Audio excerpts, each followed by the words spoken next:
এই যে আমাদের অক্ষয় আগে আগে হেঁটে চলেছে।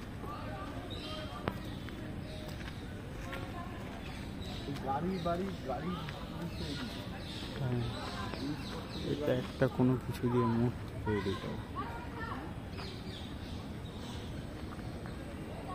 সবাই ছবি তোলায় ব্যস্ত।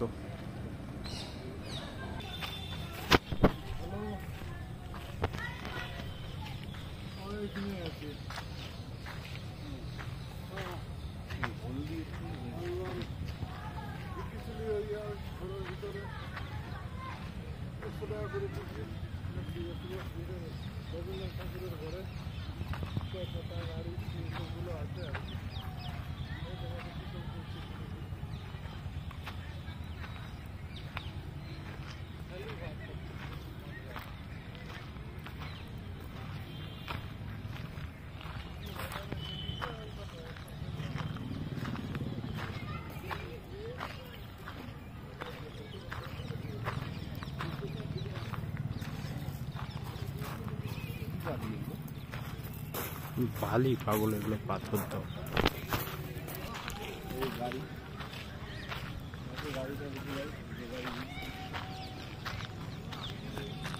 এই এবার দেখতে যাব সেই রবীন্দ্রনাথের সময় ব্যবহার করা গাড়ি, মানে রবীন্দ্রনাথ ঠাকুর ব্যবহার করতো যে গাড়িটা, সেটা এবার দেখতে যাব।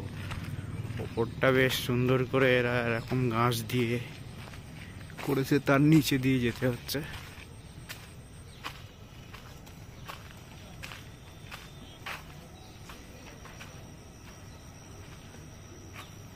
এই সেই নাম্বার WBA 8689।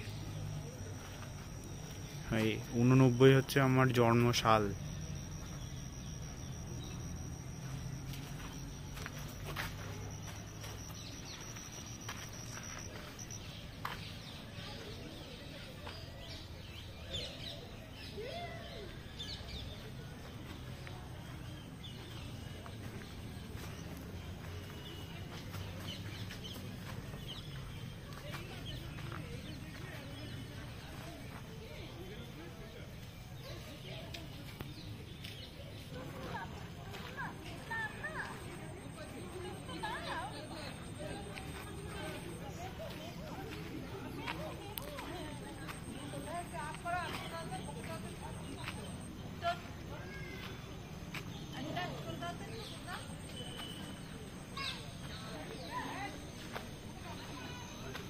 এখানটাতে কোনার পার্ক বলে লেখা আছে।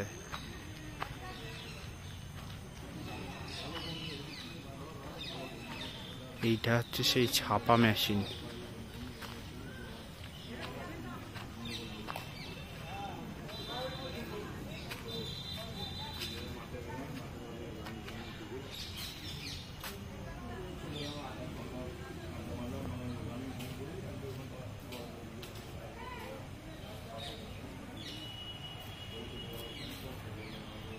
সেই ছাপা মেশিন।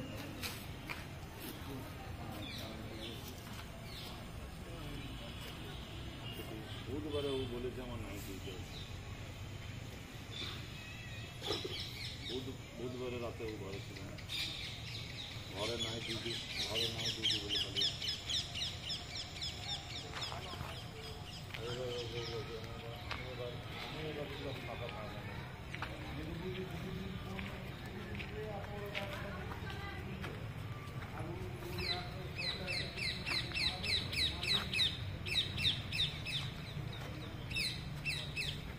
সেই মাটির বাড়িটা।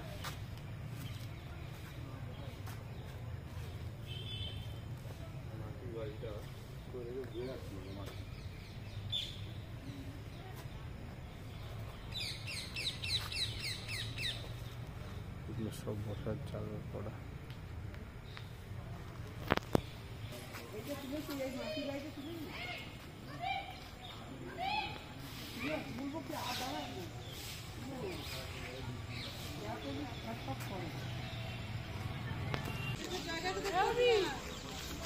ছবিগুলো তোলার জন্য সেগুলো কই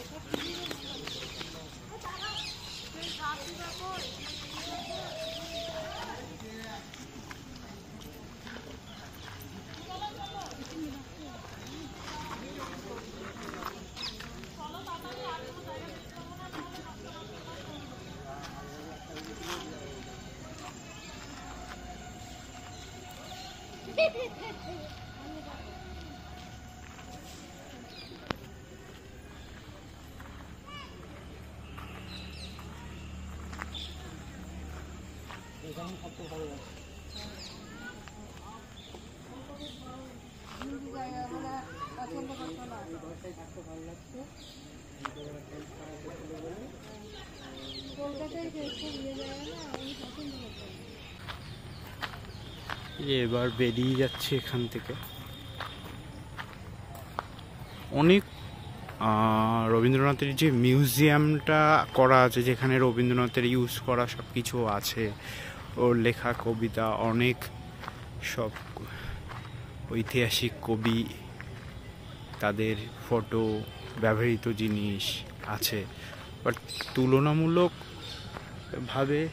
একমাত্র যতগুলো জায়গা ঘুরলাম সব থেকে বেশি মানে প্রবেশ মূল্য হচ্ছে এই যে শান্তিনিকেতনের ভেতরটাতে 100 টাকা করে একজনের প্রবেশ মূল্য।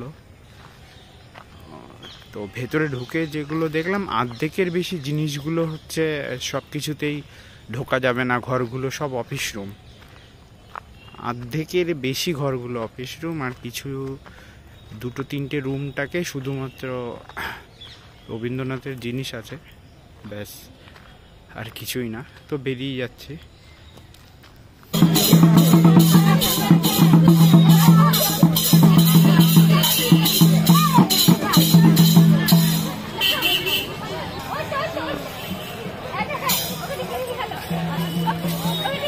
সেই মেলার মাঠ, আগে অন্য জায়গা বসতো, এখন এই জায়গাটাতে নিয়ে চলে।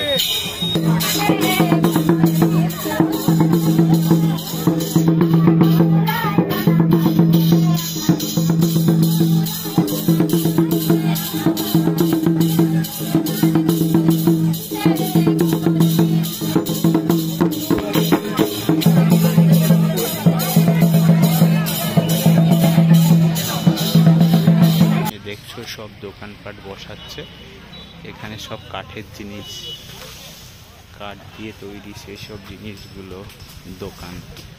তোমরা চাইলে ঘরের নেম প্লেট, বেল, যা দরজাতে ঢোকার সময় যে নেম প্লেট তৈরি করে, তো তোমরা যেভাবে নাম বলবে সেইভাবে এগুলো নেম প্লেটগুলো বানিয়ে দেবে। কিচেনের কিছু আইটেম, কিচেনের আইটেমগুলো পাবে। এদিকে 6টা ছোট ছোট এইগুলো বার করে দেখে দেখো কাঠের পেঁচা। আর এইগুলো হচ্ছে সেই, আমার একটা বন্ধু আছে যার টাইটেল সমাদদার, দেখে মনে পড়ে গেল সমাদদার বাড়ি। অলরেডি বাড়িতে সেটা লিখে রেখেছে, ও যদিও হ্যান্ডক্রাফটের কাজই করে। তো এটা তো আরো সুন্দরও দেখলে। আর এই যে পেছনে মূর্তিটা, দূর থেকে একটু জুম করে দেখায়, এই যে দুর্গা মূর্তিটা একটু দেখতে পেলে, এটা তো আমার বাড়ির লোকের খুবই প্রিয়। চেষ্টা করব নেওয়ার, এখনই নিচ্ছি না, বাট চেষ্টা করব এখান থেকে বেরোনোর আগে নেওয়ার, কারণ ও দেখে খুব খুশি হবে। আর এদিকে দেখো মেয়েদের শাড়ি, যে বাড়ির লোককে নিয়ে আসবে তার পকেট ফাঁকা। ওদিকে দেখো কয়েক হাজার দোকান বসে এখানে, সব বলাটা ভুল হবে। এই যে দেখো সব ঢুকছে গাড়িগুলো, দেখো সব দোকান। আর চলে এসেছি সেই মেলার মাঠটাতে, বলেছিলাম সকালে একবার আসবো। তোমরা দেখতে পাচ্ছ 8:30 বাজে, সবাই বসছে। মানে এটা অ্যাকচুয়ালি একটা হাট, যেটা রোজই বসে শান্তিনিকেতনের এই মাঠটাতে। তো সবে দোকানগুলো বসছে এখন। মানে সবটা যদি ঘুরে দেখি হয়তো 50-60টা মতো দোকান দেখতে পারবে, বাট এখানে মানে কয়েকশো দোকান বসে, কয়েকশো দোকান, যা এখনো পুরো বসে পড়েনি। আর এটা যতক্ষণ সূর্যের আলো থাকে ততক্ষণ তো বসেই, তারপরেও অন্তত 1 ঘন্টা তো থাকবেই, টর্চ লাগিয়ে ছোট ছোট লাইট জ্বালিয়ে এরকম। এখানে সরকার থেকে কোনো লাইট দেয়নি, তার অনেকগুলো কারণ পরে জানতে পারলাম। আগে তো ভেবেছিলাম যে অন্য, কিন্তু সেটা পরে জানলাম, সেটাও বলবো কি কারণে দেয়নি, ভিডিও শেষে অবশ্যই বলবো। সব ভেতরে দেখছে। তো দোকানগুলো পুরোটা বসে যাক, বসুক সব, আমিও কিছু কেনাকাটা করব, তখনই একবার ভিডিওগুলো তোমাদেরকে দেখানোর জন্য শ্যুট করে নেব। এখন সব দেখছো, সব এই মারুতি ভ্যানগুলো দেখছো ঢুকছে, এই মারুতি ভ্যানে করে করে দোকানগুলো আসে তাদের সমস্ত সামগ্রী নিয়ে, বিক্রি সামগ্রী নিয়ে। আর এই যে দিদিভাইয়েরা দুজন আছে দেখো, সব মেয়েদের সব জিনিসগুলো, ব্যাঙ্গেলস, হ্যাঁ, গলার লকেট, যেগুলো শান্তিনিকেতনে বিখ্যাত আর কি, সেইগুলোই নিয়ে দোকান দিচ্ছে। চাদর, মেয়েদের জামা, এই যে সেইগুলোটা সবে দোকানগুলো বসছে এদিকে। আর এই একটা দেখো, শকুন্তলা ভিলেজ রিসর্ট,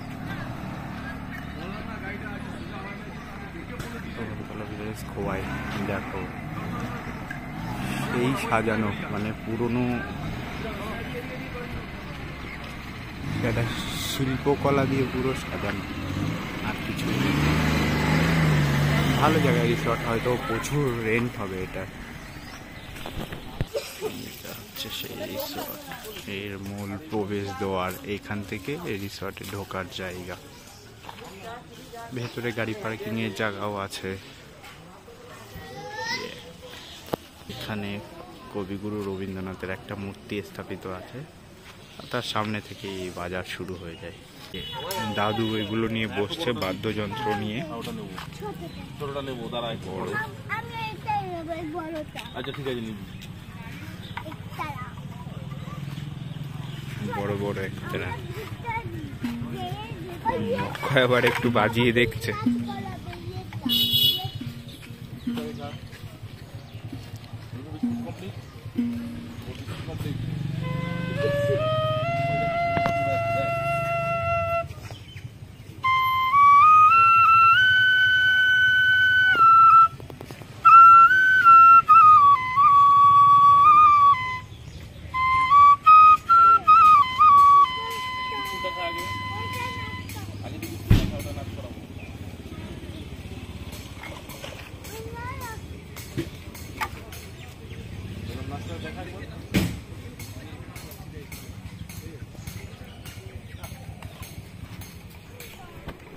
সকালবেলা সুন্দর একটুখানি বাঁশির সুর তোমাদেরকে শোনাতে পারলাম।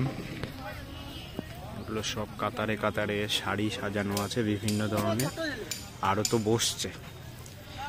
মানে এত প্রচুর সম্ভার দোকানে, বিশেষ করে শাড়ি, মেয়েদের জিনিসের, মানে এর মধ্যে থেকে তার চয়েস হিসাবে বেস্ট পিক করা খুব মুশকিল হয়ে পড়বে।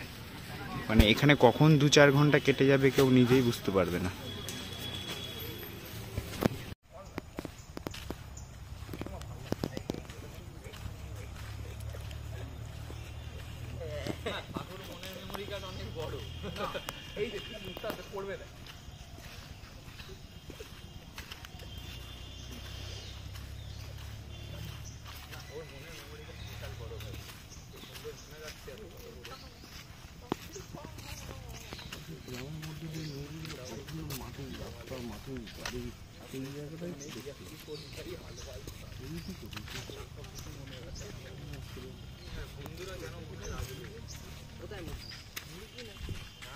ধরে নিয়ে যাস না, কাটাকাটির ব্যাপার থাকবে না ভাই, ওটা খেলা উল্টে ফেলাবে না।